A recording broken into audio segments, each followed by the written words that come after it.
We are live. Here we are, Hillary. Hello, Inspired Family. Welcome to day 3 of our 4-part webinar series, all on goal setting. If this is your first time joining us watching the replay, welcome. You need to stop this and go back and watch day 1 and then day 2, because it sets up a foundation. On Monday, we talked through really discovering why you want certain things in your life, why it matters to you. And we started before even getting to why by doing some reflection. And that's really the first place to start when you want to look forward to a new year, new goals, habits, rhythms. You have to start by looking backwards. And so we unpack that on day 1, really looking backwards so that when we look forward, we have more clarity. We learn what worked from the year before, we learn what didn't work, and then we really uncovered where are we at in our current life. We talked through a life evaluation. That was day 1. We covered a lot of ground. And as always, on Monday and Tuesday, as well as today, you get out of this goal series what you put into it. If you just sit here and you are eating your lunch and you just watch it, and you don't fully engage and participate and comment and journal and write things down and do the homework, you're not going to get much from this. But the content and what we have to offer you could be so transformative in the year ahead if you take action. So day 1 was all about reflection, really evaluating your current life in different areas and developing your big why on why that matters. And then yesterday, we talked through how goals aren't really going to be our focus area. The end outcome, the result, is not as important as the system and the process that gets you where you want to be.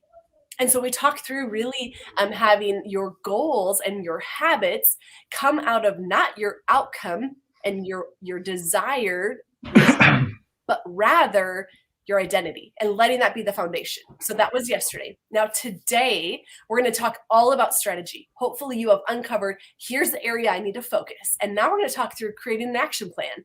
So Dr. Neal's going to take it away, and I will fill in any gaps if need be, and I'll jump in at the very end again. So this is an area that I was very weak on for a long time. And I think thanks to Hillary, I've developed the skill set because she's asked me enough questions. Well, when do we do that? What does that look like? And she's made me realize that you can't be unclear on your system. And so we have a saying in our office, clear is kind. We got that from Brene Brown, clear is kind. And so if I ask you, when do you exercise? And you say, well, that's not clear, right? If you ask me, when do I exercise? I will tell you Tuesday at 9, Saturday at 6 a.m., right? That is very clear. I know when, I know where I'm going to be, and I know what I'm doing. It's very clear and it's easy to follow. Clear is kind. What do you eat for breakfast? I can tell you when I eat it, what I eat it, where it's at, very, very simply. When do you spend time with your wife or your family? I can answer those questions. If it's not clear, it's not sustainable. So clear is kind. And so we talked about the first 2 days. One is, what is the area that you want to focus on? So right now you pick one area that you want to focus on. Let's say it's nutrition or exercise or mindset or relationship, a certain relationship. And you're saying, that's the area I want to focus on. Okay, now there's a few things that I want you to write down. Number 1, what is the system? So we're going to develop that, but what is the system that you're creating? And so that would be for this goal or this new habit that you're creating. Okay, number 2, when do you do it? It must be clear. You can't waste mental energy always having to think about when you exercise. The best thing about me doing Tuesday mornings at 9 a.m. and Saturdays at 6 is Wednesday over lunch or Wednesday night, I'm not wondering, oh, did I get my workouts in this week? If I want to do more, that's bonus. I'm an overachiever. But I know I have peace of mind because I have a system that I follow and I can sustain a high level of physical health, right? So when do you do it? That's your next thing. So 1 is, what is your system? Number 2 is when. And then number 3 is where. So where are you going to be? So I know that Tuesdays at 9 a.m. I will be in my basement in my little makeshift gym, and I'll be lifting weights. That's where I'm going to be on Tuesdays. Now on Saturdays, I work out at 6 a.m. Usually that's playing basketball. Sometimes it's not. I like the freedom of Saturdays because if I'm out of town, I will be a little bit more creative. We're saying, oh my gosh, we're in Las Vegas. I'm going to go hike a mountain, and that's going to be my workout. That's going to be different, and it's fun and exciting. Hey, we're at my in-laws farm. I'm going to run the trail that they 4-wheel, and it will be out in nature. It's different than I normally do, and it keeps it kind of exciting, right? So I have the flexibility, but it's not so flexible that it's stressful. So it keeps it fun. So what is the system? When, where, and then, so this is going to be more X's and O's. It's not as much thought process. So that, right, Hillary? It's just that was all yesterday. Been there, done that. So we've gone through all the other stuff. You know why, you know what you want to focus on, you know why. Now you have to have a smart strategy. What is the system? When are you doing it? Where are you doing it? You have to be able to answer these things. Number 4, what is the reminder? So for example, I make a smoothie in the mornings, and I've made almost the same smoothie since 2014. And it's something I have for most of my breakfasts. And it's really easy. I don't have to think about what I'm having for breakfast. I'm going to get about 5 servings of vegetables in that one smoothie. And so when I walk downstairs, right next to our refrigerator is our blender, and the blender is my cue or my reminder. And so you want to say, what's your cue or what's your reminder? And so that's the thing that reminds me, oh, there's the blender, let's make a smoothie. And once it gets to be so habit, you just do it without thinking about it. But you need to have reminders, because if you get a holiday weekend, and let's say you're gone for Christmas or Thanksgiving or 4th of July, and you get away from your habits, what do you do that following Monday when now you want to get back onto your routines? The cues or the reminders are so important, because now it's like, oh, I got out of routine. I haven't really had a good breakfast in 4 days. Oh, there's a smoothie. Let me get back on track. It's very easy to come back to when you have cues. And some people have lots of them. You might have 4 or 5 like things that make you think of something. And some people just have a couple. An example for me was, like, for the longest time, it was hard to figure out when to wear my head weights. And I just didn't have good reminders of, like, when I can actually do it as I'm doing something else. So I did a thing called habit stacking. And so habit stacking is when you're learning a new habit, you pair it with an old habit. So what I did was I just said, well, I'm going to put my head weight next to my toothbrush, or by our toothbrush and toothpaste. And so now I put on the head weight, and now as I'm brushing my teeth, I'm standing there marching in place. And as I'm already doing one habit, now I'm building the second habit. And that's how I made it easy to do that consistently. So we want to make it easy. And then number 6, you want to make it satisfying so that you're glad that you did it. If you're not glad, or if it didn't add value that you did it, you're not going to keep doing it. Another example of that for me would be doing my home care, where, for 13 plus years, I've been doing the home care, and I did it because it was important, and I did it, but it always felt like a task. It was never satisfying. So I'd have seasons where I was really good and seasons where I was really bad at doing it. And then the last couple of years, just kind of innately, I was just like, I want to make this more desirable. And so instead of doing the traction and just going 1, 2, 3, I was like, to me, that's boring, and it's a task, and it's not satisfying. Now, when I do the home care, when I do the traction, I pray for my family. So I say, thank you, God, for my wife, Bree. And then I list off 2 or 3 things that I'm thankful for her, 4, 5, 6, whatever I can think of, that I have an appreciation for her. And then I'm with each pull, I'm praying for her. I'm praying into her day, into her week, into her life. And I do the same thing for my kids. And then I do the same thing with the wobble. I have sayings for each movement and things that make me reflect or add value to my day. Thank you, God, for today. What am I thankful for today? And how can I be appreciative for what's ahead of me? Thank you, God, for my health. How can I be a good example with my health? And where can I make good choices today? Thank you, God, for my mindset and my ability. Where has my thought process been really good? And where have I made good choices? So I'm building the habit of making good choices. And what I found is when I have those thought processes with the home care, it's more satisfying because I have peace, I have joy, I have gratitude. So you want to make it satisfying. So what I have listed there: 1, what is the system? 2, when do you do it? 3, where do you do it? 4, what are the reminders or the cues? Number 5, how can you make it easy? And then number 6, how can you make it satisfying? And so that is your system. It seems like there should be a lot more, but that's essentially your system. Anything to comment as I'm going through that, Hillary? Yeah, I think it's good. The reason that this works is because we start with why it matters. Like, the goal is not just make a smoothie every day. What's the real goal? Have lots of energy, lose 30 pounds, like whatever your goal is, the aim, the direction, the outcome that you're after, there's some kind of why and motivation. And I think if you skip the work of figuring out your why, the system becomes all task related. So I can't emphasize that enough, that the system flows out of the why, and it flows out of the identity of how do you see yourself? Like, I am a fit person. That's why I exercise every day, because that's who I am.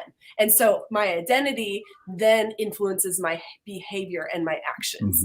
And in fact, I would actually add on there, if I can, I think the system that we talked about creating it is determining when am I going to do it, where am I going to do it? Also, what do I need in order to do that? Like you can't innately, Dr. Neal, you already know, oh, I need a blender and I need these ingredients to make the smoothie. But some of you, if you're establishing something new that you've never done before, you have to also consider, what do I need? What are you going to actually need? You need new running shoes. You need to have a yoga mat. Like, what do you actually need on top of the when, the where, the reminder, the reward, etc.? So yeah, that's really good. Cause like, it's funny as you say that, because if we run out of spinach in our house, I fast for breakfast. I don't eat breakfast. I'm drinking more water. I'm fasting. And I'll leave my wife a note. Hey, if you get to the store today, can you get us more spinach? And it's just like, I don't have what I need, so I don't complete the task, which is kind of interesting how that works. But you're totally right. And then the why behind it is that I know I need to be getting enough nutrients and fruits and vegetables in my diet on a regular basis to sustain a high level of health and ability. The why behind it, I don't want major diseases like cancer, arthritis, diabetes, heart disease. So I know I can prevent that if I'm getting healthy fats and lots of vegetables and nutrients into my diet. So I want to create a system that's going to support that and facilitate that. And so there's the why behind it. We had mentioned in one of the previous calls, when I do my workouts, I have pictures of me and my kids in the Black Hills or on the water or doing fun, active things. So when I don't want to work out, I'm like, oh, I don't want to do pull-ups. Okay, I look at one of those pictures, it's like, I know, but I want to do those physical things. So if I can do 40 pull-ups, I can do that type of activity. If I can do 20 squats with weights, I can do that hike. And so that motivates me to do what I don't want to do, and it makes it more desirable. And then when I'm done, there's a satisfaction of maintaining strength and ability. So you want to have that. Another example of like, so a lot of these things, like we go back to your life wheel and you say, okay, I'm looking at different areas of my life. Where am I frustrated, or where am I realizing that this isn't going well? And so I'll give you a very personal example of this, because like eating well and exercising, come on, guys, you guys all know that we should want to be, that's unimportant. But there's times where we're saying, hey, relationships are struggling here. So last year, my wife and I were just realizing that we were getting so busy, we weren't always creating time for each other or time to communicate. And then that would create stress. It's not because we're mad at each other. We're just not communicating, if anybody's been there. And so I was thinking, I need to find a way to communicate easier. And I need to make it so that she's going to keep showing up, because when she gets busy, she's going to get distracted, or she's just going to go to bed, or it's just going to be harder to stay connected on a regular basis. So for her birthday last January, I bought her a massage table, and it's something that she always likes, is that she always wants a massage, but I hate doing it. I'm like, no, I adjust people all day. The last thing I want to do is sit here and give somebody a 20-minute massage. And the reason I hate it is because when I have to lean over really far, I get sore. And so if somebody's laying on a bed or on a couch, I get sore and I don't like it. So I bought her a table that can raise up really high and I can stand up straight. And then it turns out I don't mind doing that. So now, as a way to build relationship, every Wednesday night we lay the kids down and then she gets a massage. And that's a time for us to talk. And it's no strings attached, so that makes her want to show up more. But like, so I guess what I'm saying is, like, we created a system where we're communicating on a regular basis. And so tonight I know exactly where I'm going to be about 8:30. It's about that time is when we're going to do a 15-20-minute massage. We'll talk about how the week is going, what's coming up this weekend with New Year's. And it's a great way to connect and we stay on the same page. And I had to create that system knowing that when she gets busy, she does not like to talk. So I'm like, I've got to find a way that she'll talk that works for her. And for me, the desire was, I want to stay connected to her and have a strong relationship. And I want to make sure our family stays in balance, because when we get out of alignment and we get edgy with each other, that I just don't like that. And I don't want it to be a part of our life. And so I'm willing to do that so that our family life goes better. So there's satisfaction to saying that we have a better family life throughout the week. So it usually comes out of a frustration though. And something's not going right. I need to create a better system. So hopefully that's what you're doing. You're saying, this area I'd like to see improve, or I know it can improve. So I'm going to create a system, when, where, reminders. I'm going to make it easy. I'm going to make it satisfying. If I need to pair it with a habit I already do, that will make it easier, habit stacking. And then what you do is you do it. One of the things that we see all the time is somebody, like, they work so much on creating the process that they just never get started. And most of the systems that I have, I started and then they didn't work as well as I thought they were. and then I changed it. And then I did more, and then it didn't work as well. And then I changed it, and I tweaked it and tweaked it and tweaked it and tweaked it. And eventually I got to the point where I'm saying, this is a habit that will stick. And so we'll talk about that tomorrow, about how do you tweak it and how do you follow up? How do you make sure it's sustainable? Because otherwise you start a habit and it turns out you don't love it. And now you feel pressure to keep doing it because you said you'd commit to it.